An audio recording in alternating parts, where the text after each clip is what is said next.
एक छोटा सा गांव था। उस गांव के लोग जो मक्खन बनाते थे, वैसा मक्खन का स्वाद किसी और गांव में नहीं मिलता था। उस गांव के मक्खन की चर्चा दूर दूर तक फैली हुई थी।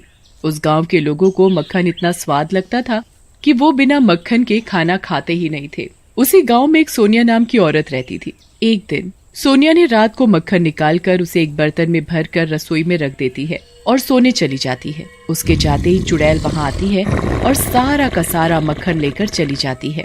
और अगली सुबह सोनिया अपने पति को खाने के साथ मक्खन देने के लिए देखती है। अरे, मक्खन कहाँ चला गया? मैंने रात को ही तो मक्खन निकालकर बर्तन में भरकर रखा था, फिर कहाँ चला गया? इनसे जाकर पूछती हूँ, इन्हें कुछ पता हो। सोनिया अपने पति रामलाल से पूछती है, अजी सुनते हो, आपको पता है मक्खन कहाँ है? मक्खन? मक्खन कहाँ है? मुझे क्या पता। देखो, तुमने कहाँ रखा है? मैंने तो रात को मक्खन निकाल कर यहीं रसोई में रखा था, पर पता नहीं कहाँ चला गया। आज तो बिना मक्खन के ही खाना खाना पड़ेगा। फिर रामलाल बिना मक्खन के ही खाना खाकर ऐसे ही अपने काम पर चला जाता है। ऐसे ही जब शाम हो जाती है तो सोनिया फिर मक्खन निकालने लगती है और मन ही मन सोच रही थी, आज मैं इस मक्खन को छुपा कर रखूंगी, देखती हूँ फिर कैसे गायब होता है। सोनिया जब मक्खन निकाल लेती है तो उसे एक बर्तन में भरकर अलमारी में छुपा कर रख देती है और सोने चली जाती है। और अगले दिन, भाई जल्दी खाना लगा दो, बड़े जोरों की भूख लगी है। कल मक्खन नहीं खाया ना तो पेट ठीक से नहीं भरा। जी अभी लाई। सोनिया थाली में खाना निकाल कर रख देती है और जैसे ही वो मक्खन निकालने के लिए अलमारी खोलती है, हे भगवान, यहाँ तो मक्खन ही नहीं है। ये क्या हो रहा है? मैंने तो मक्खन छुपा कर रखा था, फिर कहाँ चला गया? सोनिया बिना मक्खन लिए रामलाल के पास खाना लेकर चली जाती है और उसे खाने के लिए देती है। ये क्या? खाने में तो मक्खन ही नहीं है। मक्खन कहाँ है? पता नहीं कहाँ चला गया। रात को ही तो मैंने निकाल कर रखा था, पता नहीं कहाँ चला गया। मुझे लगता है कोई हमारा मक्खन चोरी करके तो नहीं ले जाता।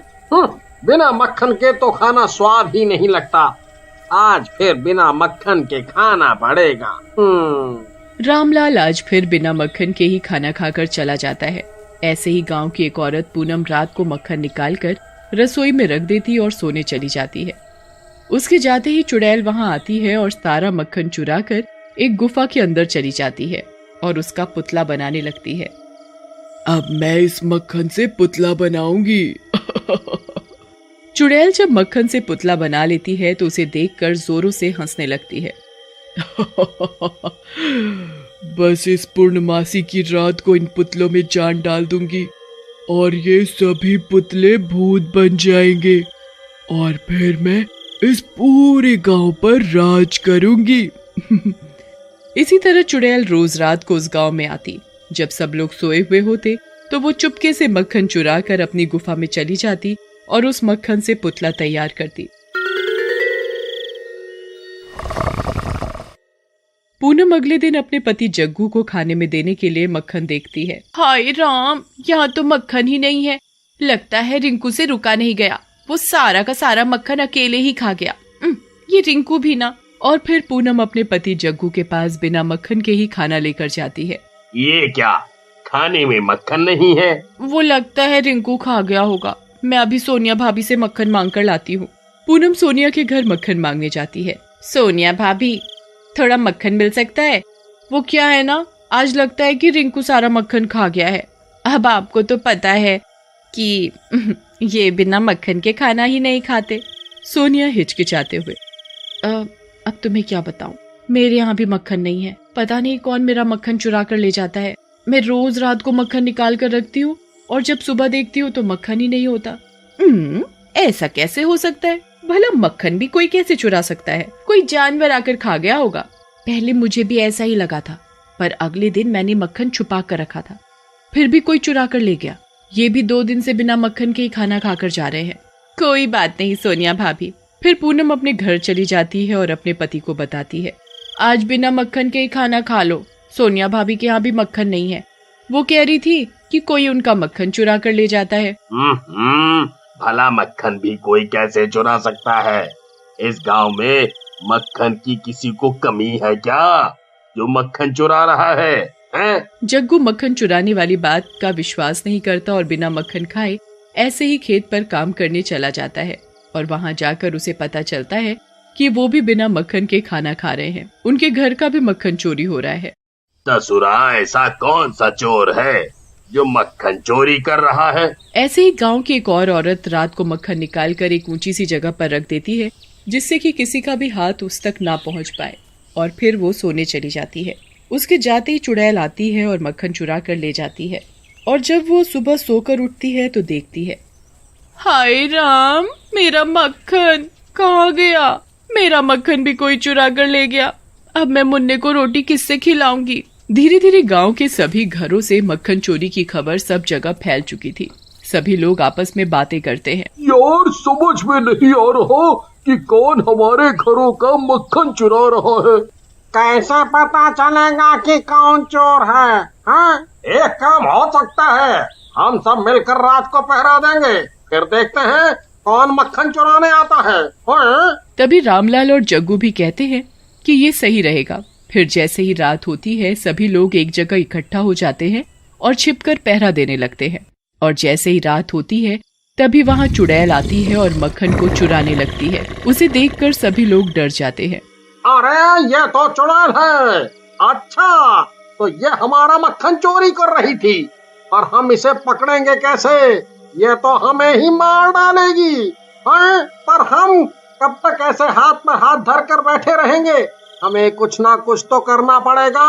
ये तो ठीक है, पर ये मक्खन चुरा क्यों रही है? और कहाँ लेकर जाती है? ये रोज रोज इतने मक्खन का करती क्या है? इस बात का तो पता लगाना पड़ेगा। चलो इस चुड़ैल का पीछा करते हैं, पीछा। चुड़ैल मक्खन चुरा कर जाने लगती है तो सभी गांव वाले उस चुड़ैल का पीछा करते हैं। तो वो देखते हैं, हाँ, ये चुड़ैल तो गुफा के अंदर चली गई। चलो इसके पीछे पीछे जाकर देखते हैं। हाँ? चुड़ैल के अंदर जाने के बाद सभी गांववासी चुड़ैल का पीछा करते हुए गुफा के पीछे एक पत्थर के पीछे छुप जाते हैं। सारे के सारे गांववासी छुपकर देख रहे होते हैं कि आखिरकार ये चुड़ैल मक्खन का करती क्या है। देखते ही देखते कुछ देर बाद गांववासी देखते हैं कि चुड़ैल गांववासियों के चुराए हुए मक्खन के पुतले बना रही है। कल पूर्णमासी की रात है।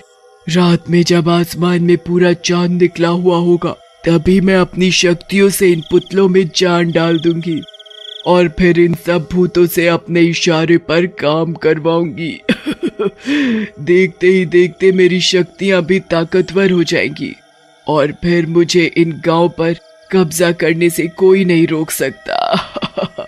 चुड़ैल की ये बात सभी गांववासी सुन रहे होते हैं। अरे, ये चुड़ैल तो बहुत खतरनाक है।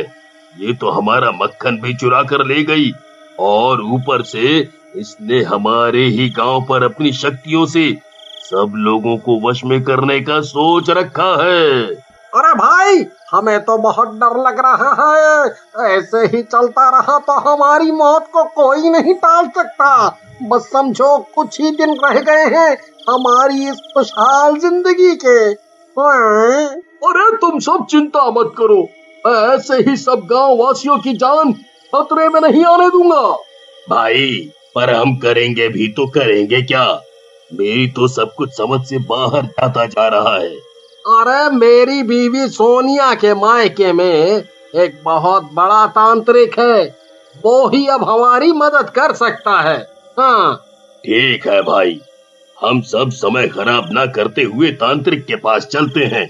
वैसे भी हमारे पास बहुत कम समय है। कल तो ये चुड़ैल वैसे भी अपनी शक्तियों से हमें वश में करना चाहती है। हाँ, हमें भी चलना चाहिए, हमारे पास बहुत कम समय है। सारे के सारे गांववासी सोनिया के मायके वाले तांत्रिक के पास जाते हैं और उसे सारी घटना बताते हैं। ओम, मुझे तुम उस गुफा के पास ले जाओ। उधर जाकर ही उस चुड़ैल का खात्मा हो सकता है। सारे के सारे गांववासी तांत्रिक को लेकर चुड़ैल की गुफा के पास जाते हैं। तांत्रिक अपनी मंत्र शक्ति से गुफा के चारों तरफ एक घेरा बनाता है। तांत्रिक की मंत्र शक्ति की गर्मी से चुड़ैल के बनाए हुए सारे के सारे पुतले पिघल जाते हैं और तांत्रिक गुफा के दरवाजे पर एक कील गाड़ देता है, जिससे चुड़ैल उसी गुफा में कैद हो जाती है और फिर किसी भी गांववासी को परेशान नहीं करती। मैं किसी को जिंदा नहीं छोड़ूंगी।